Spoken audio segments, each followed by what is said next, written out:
누가복음 11장 42절에서 52절 말씀 먼저 한 절씩 교독하겠습니다. 누가복음 11장 42절 또 52절까지 있습니다.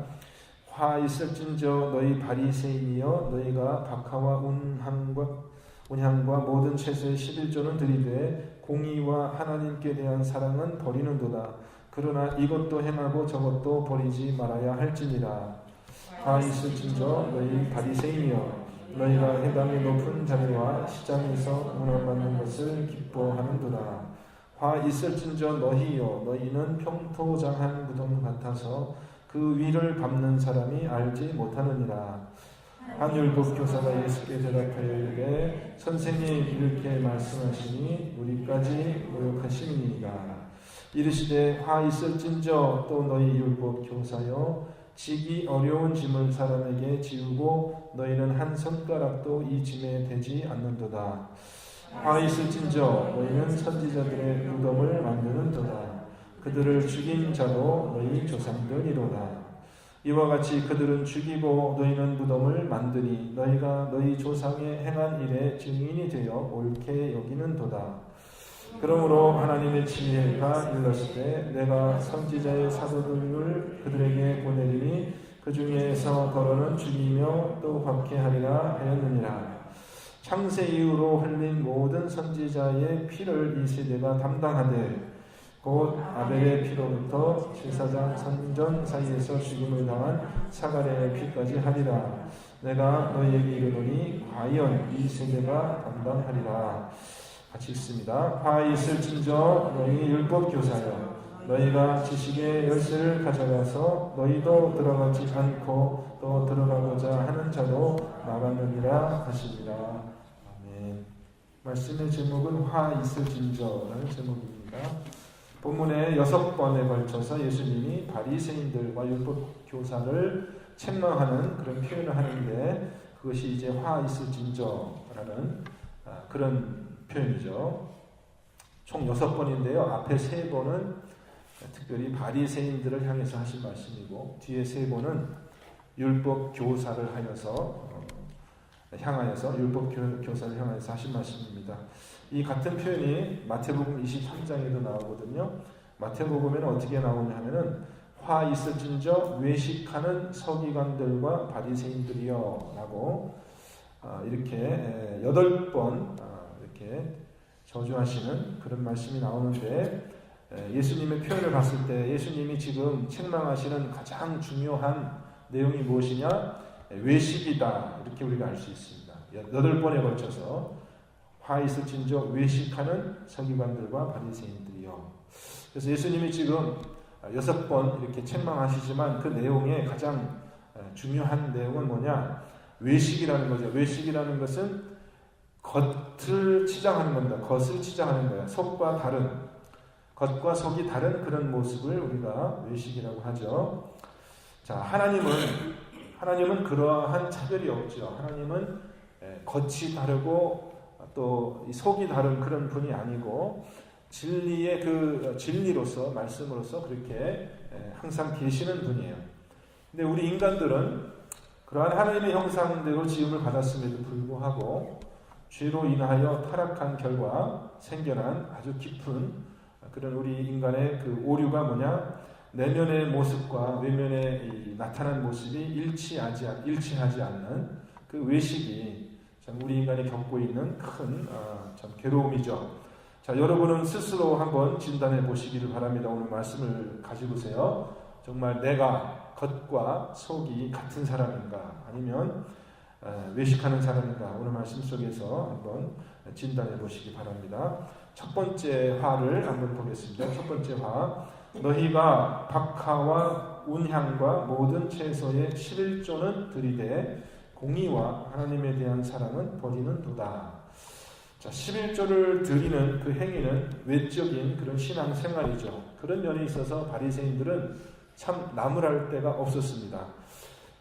박하와 운향과 채소 이런 것들은 사실 우리 농사짓는 그런 농사짓는 사람에게 볼 때는 이것은 사실 그렇게 중요한 소득은 아니잖아요. 그죠?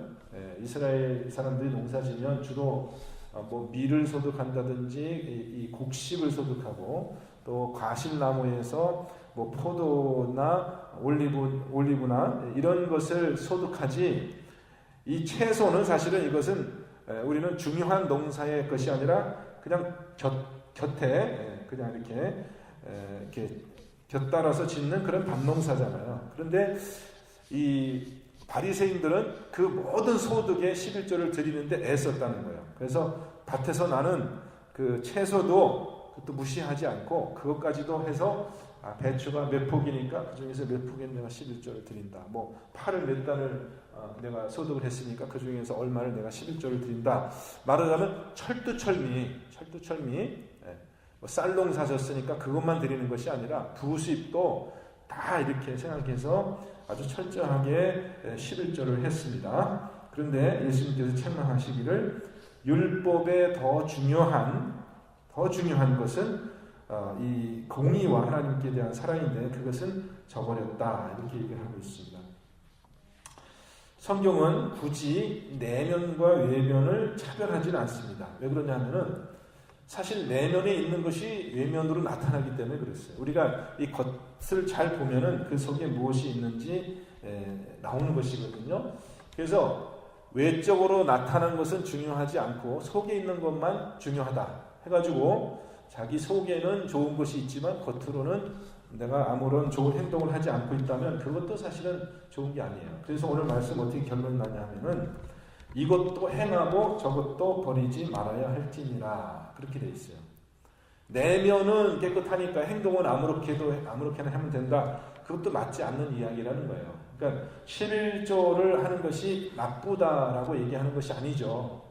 하지 말라고 하는 것도 아닙니다. 그것도 해야 되는 거예요. 근데 문제는 이 바리새인의 문제는 그 행동도 좋게 해야 되는데 문제는 그것이 올바른 정신, 올바른 내면 속에서 그 내면에 하나님에 대한 사랑과 공의에서 시작이 돼야 되는데 그렇지 않았다라는 것에 문제가 있습니다. 내면만 좋게 해도 되는 것이 아니고요. 또 겉만 좋게 해도 되는 것이 아니라 겉과 속이 다 깨끗하고 또 일치된 그런 모습이 나타나야 됩니다. 근데 이제 바리새인의 그 속에 겉과 다른 그런 모습이 있는 문제를 계속해서 지적하고 있는데요. 오늘 말씀의 앞에 39절로 거슬러 가면은 바리새인들을 책망하시면서 하시는 말이 지금 잔과 대접의 겉은 깨끗이 하나 너희 속에는 뭐가 있다고 했습니까? 탐욕과 악독이 가득하다. 그렇게 얘기를 하는 거예요.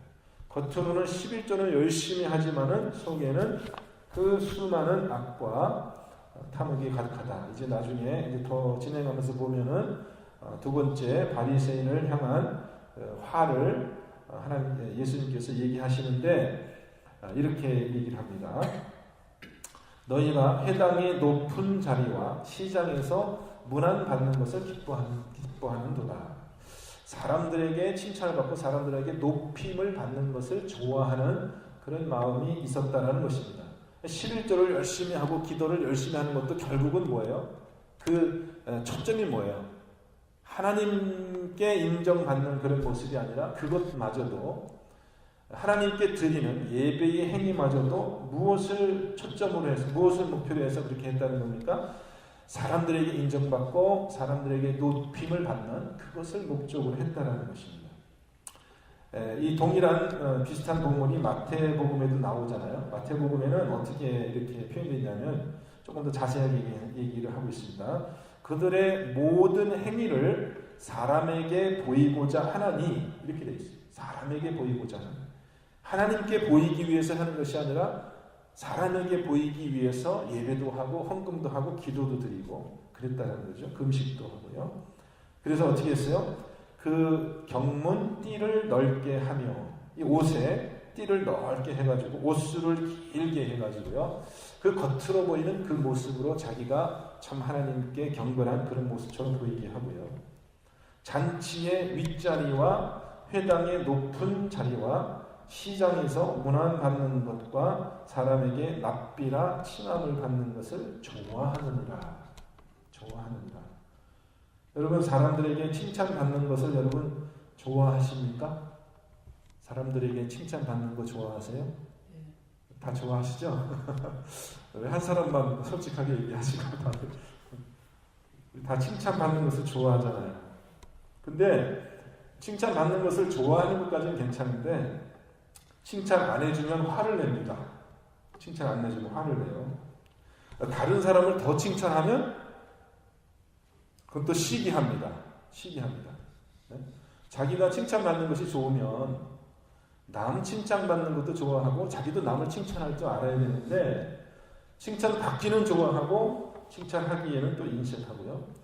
자기를 칭찬 안 해주고 남을 칭찬해주면 또 그거는 시기하고요. 왜 자기를 무시하냐고 또 그렇게 얘기를 합니다. 우리의 생활이 하나님께 초점이 맞춰져 있는 것이 아니라 사람에게 초점이 맞춰져 있는 것을 우리가 그렇게 알 수 있는 것이죠.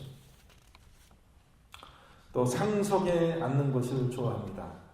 제가 지금 목사가 돼서 참 시험이 많습니다. 항상 우리 성도님들이 교회의 대표를 존경하는 마음으로 이렇게 목사라고 해서 이렇게 참 앞자리에 좋은 자리에 늘 앉는 그런 경우가 많이 있어서 저도 모르게 그것이 익숙하게 되어지고 그렇게 하지 않을 때는 섭섭한 마음이 들 수도 있어요. 그런 마음이 들 수도 있어요. 은근히요. 나를 무시하는가? 그런 생각이 들 수도 있다는 것입니다. 바리새인만 그런 것은 아니고 우리 인간의 본성이 그런 본성이 있죠. 그래서 우리가 참 그 교회에서도요 무슨 호칭이 그렇게 긴지요. 이렇게 그냥 단순히 그냥 목사님이 아니라 그냥 무슨 교회 목사님 또 무슨 교회 장로님 하면서 이렇게 줄줄이 우리가 서로를 높이는. 그래서 예수님께서 이렇게 바리새인들 유대인들을 꾸짖은 적이 있죠. 너희가 서로에게 영광을 돌리면서 하나님께는 영광을 돌리지 않는다. 서로 영광을 취하면서 하나님 아버지께는 영광을 돌리지 않는다라고 유대인들을 아주 호되게 이렇게 책망하십니다. 자, 이런 마음의 중심에는 뭐가 있습니까? 항상 사람에게 잘 보이고자 하는 인간 지향성이라는 것이 있어요. 하나님께 어떻게 보일까라는 그 측면보다는 저 사람에게 내가 어떻게 보일까, 잘 보일까, 이것이 우리의 의식을 사로잡고 있어요. 네? 생각보다 우리가 생각하는 것보다 우리가 평가하는 것보다 우리는 굉장히 어렸을 때는 부모에게 잘 보이려고 그러고 또 친구들에게 잘 보이려고 그러고 선생님에게 잘 보이려고 그러고 굉장히 이 사람 지향적인 그런 교육을 우리가 받고 살았기 때문에 아주 철두철미 그러한 관점에서 우리도 모르는 사이에 살아갈 수가 있어요. 그런데 오늘 말씀은 어떻게 얘기합니까? 사람에게 칭찬을 받고 이 땅에서 칭찬을 받는 것이 하나님의 관점에서는 그렇게 좋은 일이 아닐 수 있다는 것입니다. 너무 우리가 이 세상에서 칭찬을 많이 받으면요, 나중에 하나님 나라에 가서 받을 칭찬이 없어요. 받을 상이 없어요. 여러분 그렇게 좀 잘 인식하셔서 우리가 되도록 이 땅에 살 때는 하나님께 인정받는 그런 모습으로 사는 여러분 되시기를 주님의 이름으로 축원드립니다. 자, 세 번째 화 예수님께서 책망하신 말씀이 너희는 평토장한 무덤 같아서 그 위를 밟는 사람이 알지 못하느니라. 우리 사람의 능력에는 한계가 있어요. 무덤 속을 들여다볼 수가 없습니다. 여러분 중에 투시력이 있어서 무덤 속을 보시는 사람 없죠. 또 사람의 마음, 다른 사람의 우리가 내면을 들여다볼 수가 없어요. 그것은 우리가 할 수 없는 일입니다. 자꾸 다른 사람의 마음까지 판단하려고 하고 하는 것은 참 교만한 일입니다. 그렇게 하면 안 돼요. 우리는 어떤 사람의 말을 듣고 그 말이 정당한 말인지 그런 건 우리가 판단할 수 있죠. 또 어떤 사람의 행동을 보고 저 행동이 좋은 행동인지 아닌지는 우리가 생각할 수 있어도 그 사람의 마음의 동기까지 우리가 판단하면 안 됩니다. 그것은 우리가 할 일이 아니에요. 좋게 생각하고 무슨 사정이 있겠지 이렇게 이해를 하는 것이 좋은 태도입니다. 자, 그런데 다른 사람의 마음은 우리가 판단해서도 안 되고 판단할 필요도 없지만 나 스스로 내 마음속의 동기는 무엇인지 그건 우리가 신중하게 살펴봐야 돼요. 내 마음 속에는 도대체 뭐가 있는가? 그걸 우리가 신중하게 생각해 봐야 된다는 거예요. 그래서 마태복음에 오늘 말씀은 어떻게 나오는가 하면 화 있을 진저 외식하는 서기관들과 바리새인들이여 회칠한 무덤 같으니, 오늘 우리 누가복음에서는 평토장한 무덤 같다 이렇게 되어 있는데, 마태복음에서는 회칠한 무덤 같으니 겉으로는 아름답게 보이나 그 안에는 죽은 사람의 뼈와 모든 더러운 것이 가득하도다. 보세요. 하얗게 회칠을 해놓으니까 겉으로 봤을 때는 아름답게 보인다는 거예요. 근데 속을 들여다보니까 그 속에는 죽은 뼈와 모든 더러운 것이 가득 차 있다. 이렇게 바리새인들의 그 속마음을 예수님께서 책망하세요. 여러분, 무덤도 겉으로는 아름답게 보일 수 있죠. 치장을 잘 해놓으면. 그렇지만 아무리 아름답게 치장을 해놓는다 한들 무덤 속에 결국 담겨있는 내용은 죽은 사람의 뼈와 모든 더러운 것입니다. 율법의 레위기서에 보면은 죽음은 더러운 것이에요. 그래서 죽은 시체를 만지면 그 사람도 더럽혀져서 반드시 그 사람이 이제 그 저녁 때가 되기 전까지 몸을 씻고 옷을 빨고 정결의 예식을 해야지만 그 사람이 다시 정결하게 되거든요. 깨끗하게 되거든요. 그러니까 죽음은 하나님께 속한 것이 아니에요. 하나님의 속성이 아니에요. 하나님은 살아계신 분이고 생명이십니다. 하나님은 살아계신 분이에요. 그래서 율법에 의해서 죽은 시체와 접촉되기만 해도 그것이 부정한 것이라고 그렇게 얘기를 하고 있거든요. 죽은 시체를 만졌다든지 죽은 부정한 동물의 시체를 만졌다든지 그렇게 되면 율법에 의해서 부정하게 돼요.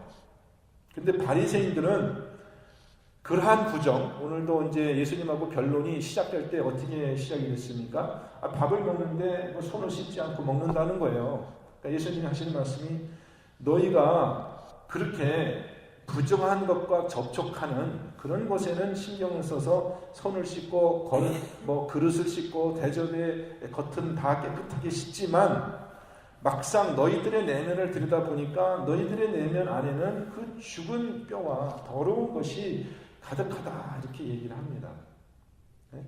우리가 손으로 만져서 더럽게 되는 것은 우리가 위생관념이 있어가지고 손을 씻고 가능하면 깨끗하게 하려고 여러분 많이 노력하시죠. 그죠? 그런데 막상 그 더러움의 근원이 되는 그 악독한 마음, 또 이 부정한 마음, 썩은 그런 냄새나는 그런 마음이 그 우리의 마음 속에 자리 잡고 있다라는 것입니다. 이것이 얼마나 참 그 애통한 일입니까? 그러면 우리가 내면 속을 저와 여러분이 이 시간에 들여다봐야 되겠죠. 우리의 마음 속에는 과연 무엇이 들어있는가? 생명인가? 죽은 시체인가? 그것을 정말 깊이 생각하고 또 예수님께 우리의 마음을 드리는 그런 시간이 되기를 바라는 것입니다. 자, 아까 말씀드린 대로 네 번째부터는 이제 대상을 바꿔서 율법 교사들을 책망한다 이렇게 되어 있습니다. 지기 어려운 짐을 사람들에게 지우고 너희는 한 손가락도 이 짐에 대지 않는도다. 이것이 무엇이냐면은 율법의 계명을 다른 사람들한테는 가르치고 그것을 실천하라고 그렇게 요구하면서 그것이 무거운 짐이죠. 율법의 모든 계명들을 지키는 것이 얼마나 그것이 중한 그런 일입니까? 그러면서 자기들은 그 율법을 지킬 생각을 하지 않는다는 것입니다. 그래서 이제 율법 교사들은 말씀을 가르치는 자들이잖아요. 그래서 가르치는 자의 위험이 여기에 있습니다. 많은 것을 가르쳐서 다른 사람들에게 자꾸 그 짐 위에 짐, 이것도 해라, 저것도 해라, 이것도 해라, 저것도 해라, 짐 위에 짐, 그렇게 많은 것들을 다른 사람에게는 짐을 지면서 자기는 그 중에 한 가지도 실천하려고 하지 않는 그런 태도가 나타날 수 있다는 것입니다. 여러분, 이 선생이 된다는 것은 다른 사람의 스승이 된다는 건 참 위험천만한 일입니다. 조심하고 또 조심해야죠. 특별히 또 종교 지도자, 영적인 지도자에게 이런 위험이 있다는 것을 예수님이 지금 아주 이렇게 지적하고 있습니다. 다섯 번째 화를 보겠습니다. 다섯 번째 화. 너희는 선지자들의 무덤을 만드는도다. 그들을 죽인 자도 너희 조상이로다. 또 50절, 51절로 넘어가면 창세 이후로 흘린 모든 선지자의 피를 이 세대가 담당하되 곧 아벨의 피로부터 제단과 성전의 사이에서 죽임을 당한 사가랴의 피까지 하리라. 내가 너희에게 이르노니 과연 이 세대가 담당하리라.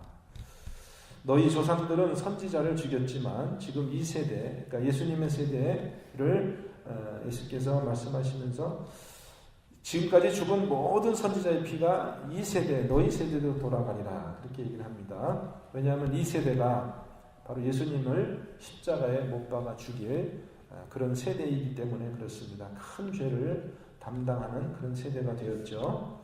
지금까지는 선지자들을 죽였지만, 하나님의 종들을 죽였지만, 이제는 하나님의 아들 예수, 선지자보다 더 큰 그 예수를, 그리스도를 십자가에 못 박아 죽이는 그런 엄청난 죄를 결국 지금 예수님께 책망을 듣고 있는 바리새인들과 서기관들이 그런 일을 결국은 벌이게 되죠. 왜 예수님은 바리새인들과 서기관들과 좀 사이좋게 지낼 수 없었을까요? 어떻게 예수님처럼 온유하시고 은혜와 진리가 충만하신 그런 분의 입에서 어떻게 이런 저주의 말씀이 나와요? 어떻게 이렇게 저주의 말씀이 나와요?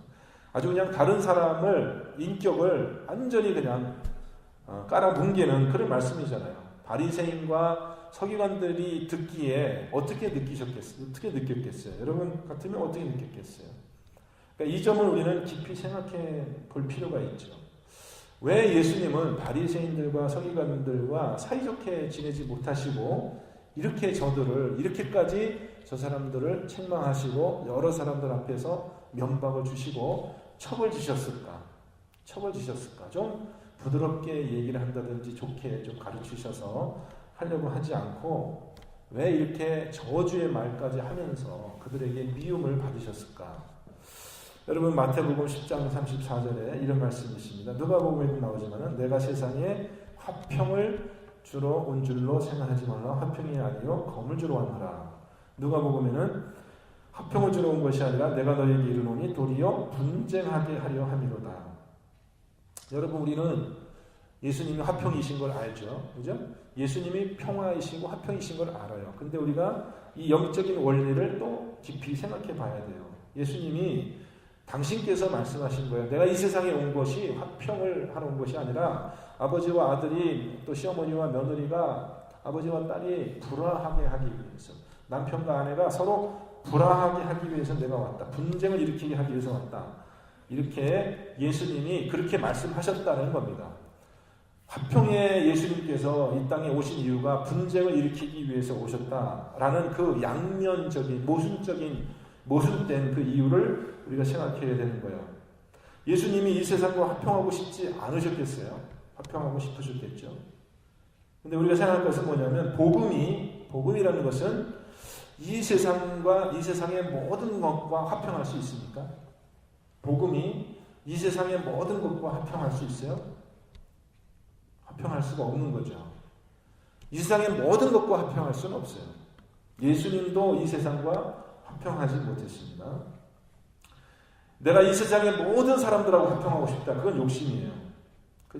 그렇게 되니까 어떻게 해요? 사람들이 소위 말하는 다원주의라는 그런 게 생겨나잖아요. 나는 불교도 인정하고 뭐 이슬람교도 인정하고 나는 모든 사람들하고 화평해야 되니까 뭐 이래도 좋고 저래도 좋고 이 사람하고 내가 좋고 저 사람하고 좋고 그렇게 되고 싶다라는 거죠. 근데 우리 주님은 모든 사람하고 화평하고 싶기는 하지만 우리 주님은 한편으로는 공의이시며 또 진리이시기 때문에 거짓과 화평할 수는 없는 거예요. 그죠? 모든 사람과 화평할 수는 있지만은 거짓과 화평할 수는 없는 거예요. 악한 것과 화목할 수는, 악한 사람과 화목을 도모할 수는 없는 겁니다. 그건 말이 안 되죠. 그죠? 거짓과 화목할 수 없는 거고 악한 것과 화목할 수 없는 거예요. 그래서 화목하지 않았기 때문에 결국은 어떻게 됐냐? 예수님이 죽임을 당했어요.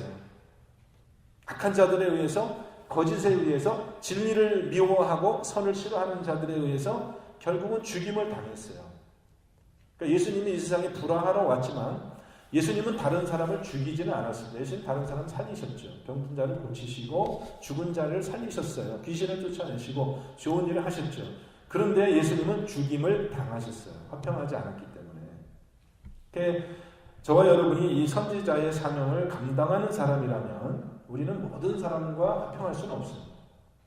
하나님의 말씀을 전해야 되기 때문에 선지자의 사명을 감당하는 사람은 결국은 이 세상에서는 죽임을 당하는 것입니다. 둘 중에 하나예요. 죽이는 사람이든지 죽임을 당하는 사람이든지 이 세상에는 화평이 없습니다. 예수 안에서만 화평이 있습니다. 진리로 인하여 핍박받고 예수님이 제자들에게 그랬잖아요. 너희가 공회에 넘겨져서 재판관들에게 넘겨져서 옥에 갇히고 죽임을 당할 것이다. 진리를 인하여 핍박을 받고 죽임을 당하든지 아니면 진리를 죽이든지 둘 중에 하나라는 것이죠. 여러분과 제가 어느 편에 서야 되겠습니까?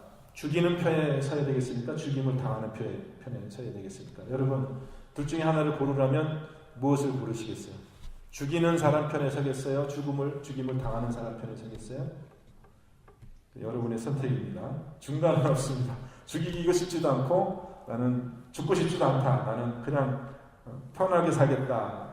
그렇게 살 수 있으면 좋겠는데 이 영적인 원리가 그렇지가 않다는 거예요. 그렇게 살 수가 없다는 것입니다. 둘 중에 하나를 우리가 선택해야 된다는 것입니다. 자, 서기관들과 바리새인들이 예수님의 반응을 다 듣고 예수님의 지금 오늘 얘기를 듣고 어떻게 반응하느냐 53절 54절 말씀 보세요. 53절 54절 말씀 거기서 나오실 때에 서기관과 바리새인들이 거세게 달려들어 여러 가지 일을 따져 묻고 그 입에서 나오는 말을 잡고자 하여 노리고 있더라.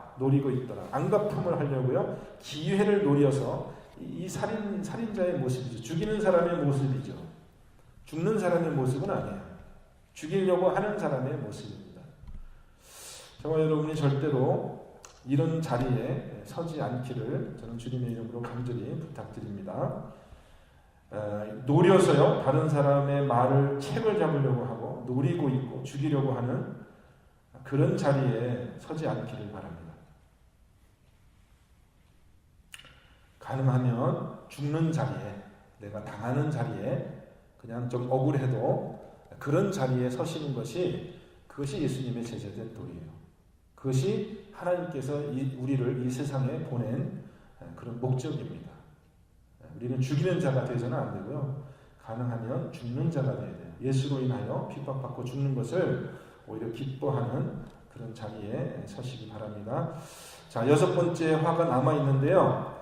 말씀만 읽고 마치겠습니다. 너희가 지식의 열쇠를 가져가서 너희도 들어가지 않고 또 들어가고자 하는 자도 막았느니라. 여기서 말하는 지식의 열쇠는 물론 말씀을 이야기합니다. 말씀을 맡은 자의 사명을 이야기합니다. 우리 교회는 하나님의 말씀을 맡아 이제 가르치는 그런 사명을 감당하고 있죠. 특별히 또 설교자는 더 그런 책임이 중요한데 정말 이 말씀을 가지고 있으면서도 불구하고 그것을 다른 사람에게 전해주지 않고 또 자기도 그 말씀을 실천하려고 하지 않은 그런 율법 교사들의 잘못을 지적하고 있습니다.